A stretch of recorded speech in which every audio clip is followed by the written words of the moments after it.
Alors Yann, avant de passer au Moix d'or, je voulais dire un mot de Nasrin Sotoudeh.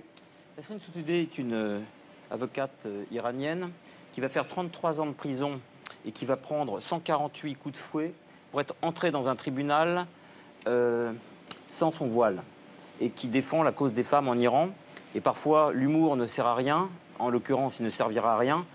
Je voulais, à ma modeste place, implorer la grâce du gouvernement iranien et sa pitié, parce qu'elle aura sans doute le prix Nobel, mais dans quel état?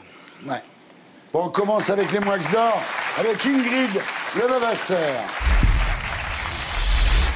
Oui, Ingrid Levavasseur, c'est la gilet jaune qui a renoncé à se présenter aux européennes, de faire une liste et plus rien.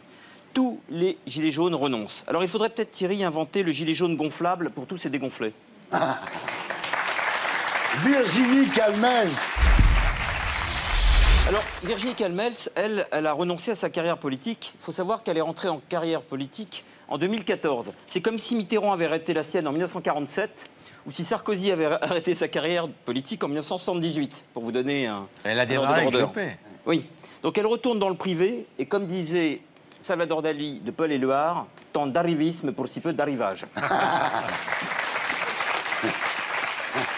Nicolas Hulot.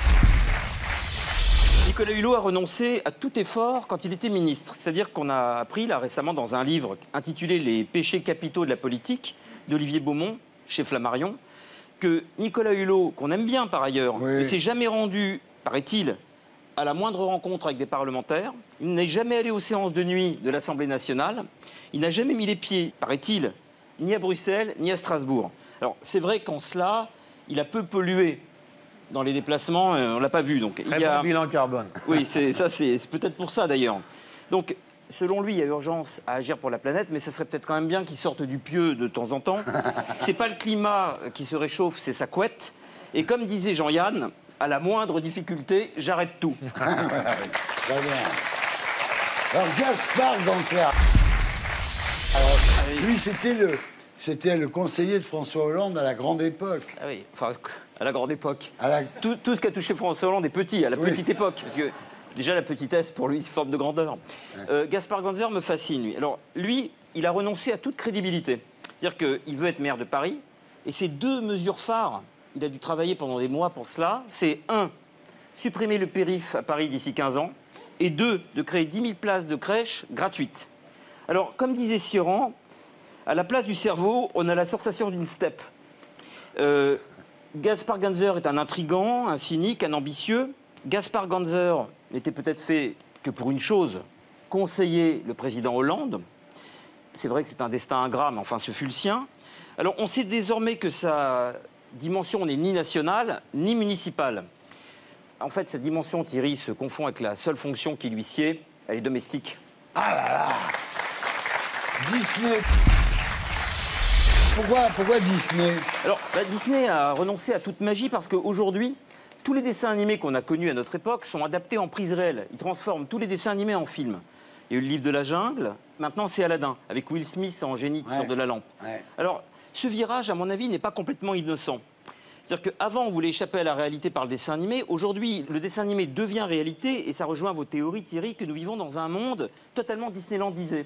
Un monde bisounoursisé, qui n'est pas pour ça un monde très agréable à vivre, parce que c'est un monde qui est censuré, qui est aseptisé, qui est décharné, qui est castré. Un monde bisounoursien. Un monde qu'on veut priver de périph', par exemple. Un monde qu'on veut remplir de crèches gratuites. Un monde où 150 mots de vocabulaire suffisent pour dire la complexité du réel. Un monde surtout, un monde disneylandisé surtout, où l'homme le plus puissant de l'univers s'appelle Donald. Ah oui, bien. Alors le Brésilien Jair Bolsonaro. Alors lui, il a renoncé à toute décence parce qu'il a retweeté la vidéo d'un homme urinant sur un autre lors du carnaval de Rio. Alors je sais que vous allez bientôt aller au carnaval de Rio, il faut savoir mon que rêve. Tout le monde pisse sur tout le monde, c'est vrai. Ah, ça, tout le monde boit, chouette. tout le monde pisse, tout le monde fornique. Donc il voulait, ce faisant, critiquer le carnaval. Alors il a en outre tweeté un « Qu'est-ce qu'une golden shower ?» pour reparler de la vidéo. Alors, je ne sais vraiment pas exactement quoi lui répondre à ce sujet, mais s'il veut voir les effets d'une telle douche, il pourra contempler la texture capillaire de son mentor, Donald Trump. Ouais.